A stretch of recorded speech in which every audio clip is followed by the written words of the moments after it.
also wanted to talk a little bit about the setting for the book. It seemed at one time familiar to us, and yet it wasn't. Do you want to talk about, often when we read a book, we try to imagine the location where the story takes place. And in this case, as I say, it seemed familiar, and yet it wasn't. Yeah,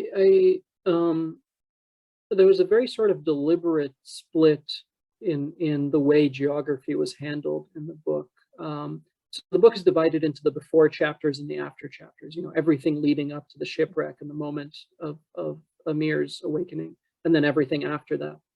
All the before chapters are fairly hyper-specific in terms of real places.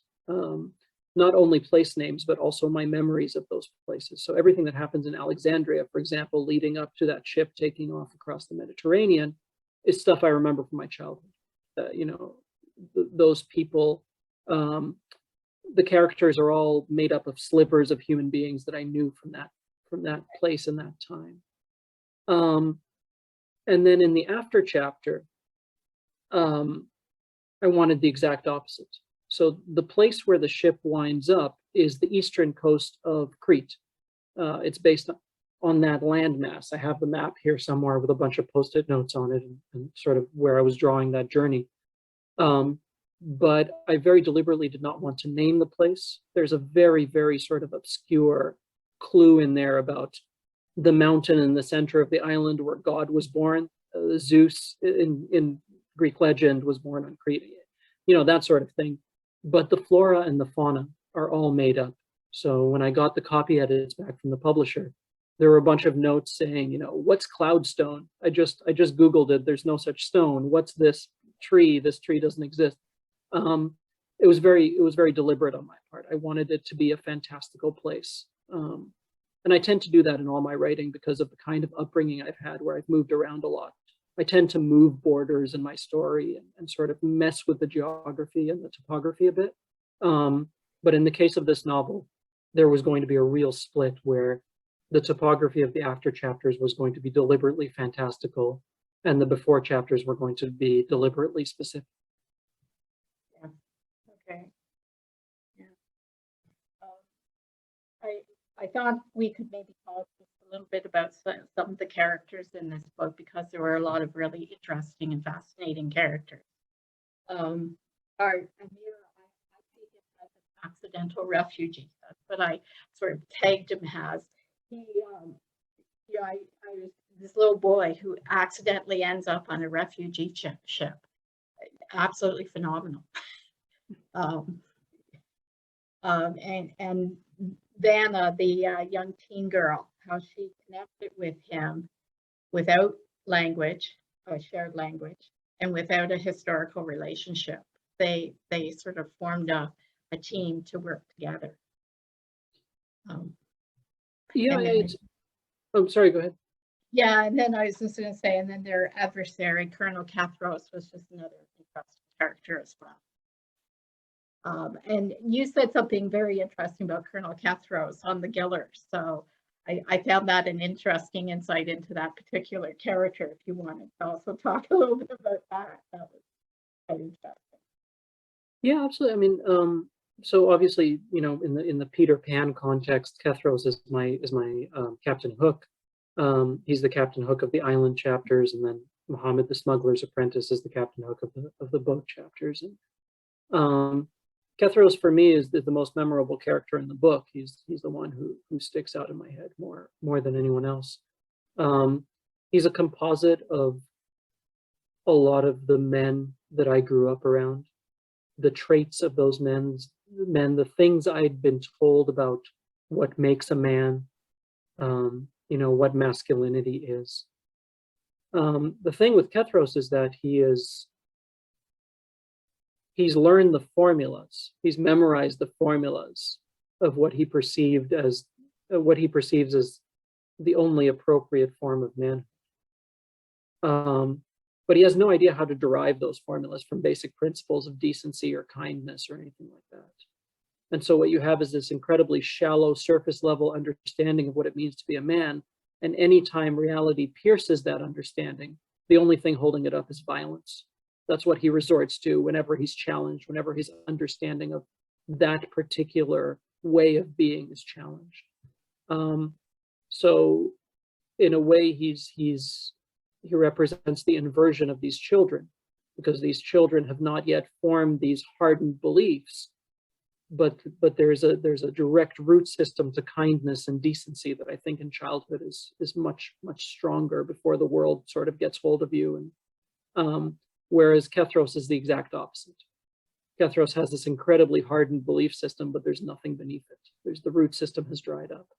The relationship between the two children in its specifics of how they communicate, a lot of that was taken from my time growing up I grew up in this place called Qatar, this tiny peninsula sticking out of Saudi Arabia. Qatar is pound for pound the richest country on earth. It has massive oil and natural gas reserves. And as a result, 90% of the population of Qatar is non-Qatari. It's people who've come from other parts of the world to cash in on the oil and gas wealth. And so, my dad worked at a hotel. It was this beachfront hotel. At the time, it was the only real hotel in Qatar. And so I would spend a lot of my time on that beach. And you'd see another kid, and that natural sort of childhood instinct to make friends, kicks in. But you naturally assume this person doesn't speak the same language you do, that they come from an entirely different place. And so you naturally resort to sign language and gestures and whatever, the shorthand of childhood. And I dragged a lot of that back from my memory and sort of put it into the book in terms of how they initially communicate with one another. That a lot of that's taken from my childhood. Mm-hmm. Yeah. That's interesting. Vanna, I found her really interesting because her parents, in fact, were immigrants and to this island. So she was the second generation to this island. And I found her perspective interesting as a child of parents that she was very disappointed with, it seemed. And I found that interesting. Thank you. Yeah, she's never stated explicitly in the book, but she's half Greek, half Swedish, and so she has that sense of unanchoredness from coming, which, I mean, one or more of those characters pop up in every story I write because of my upbringing, because of the fact that I left home at 5, and so I always feel between stuck between these many different worlds. So yeah, inevitably somebody shows up in the story who has the same issues to work through. All right, fair enough. I do recall from some background work that I did that you found it really interesting what people got from your books, and what were some of the things that you were hoping that people would get from this book, or alternatively, what were some of the surprising things that you think readers have gotten from this book? Yeah, I mean, when I wrote my first published novel, American War, a few years ago, I finished writing it a few weeks before Donald Trump announced he was running for president. And we sold it a few months after, and then the book ends up coming out 4 months into the Trump administration, And so this book that I had intended to not really be a literal attempt at prophesizing what a second American Civil War would look like suddenly comes out and is read almost exclusively that way because of the era that we're in and because of the sort of the Trump era. And that was very weird. That was very weird to get, letters from readers talking about, oh, well, you got this part of the Trump era wrong. And I would try to explain, this thing was written before. I swear I didn't write it the week after the guy was inaugurated. Books take time to come out into the world. And I thought I wouldn't have that problem with What Strange Paradise, which is a much shorter book. It's a much quieter book. It's a book that honestly I didn't think would get published. I didn't think the publishers would have any interest in it. It's substantially different from American War. It's not speculative, futuristic, whatever. It doesn't show up on the sci-fi shelves as much as American War does. And so I thought it would be read the way I intended it to be read. And then the first 4 people to read the manuscript had 4 entirely different interpretations of what was going on in this book. To this day, if you start Googling What Strange Paradise, Google will suggest the rest of that sentence, and it's What Strange Paradise ending explained, because I guess there's enough people out there who are typing this particular phrase into Google that it's become a suggestion now. I've had people come up with interpretations that the whole thing is a fantasy, that none of it is a fantasy, that it's a different child at the end. One reader sent me a note thanking me for the very hopeful note that the book ends on, because look at this man removing the child's necklace before he helps him up.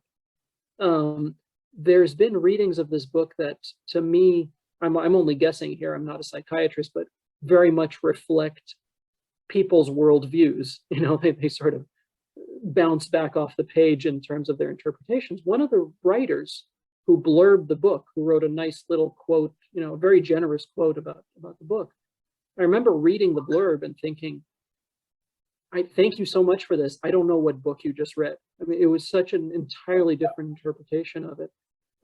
I used to be really uncomfortable with that, and now I find it to be one of the most comforting things about putting a book out into the world.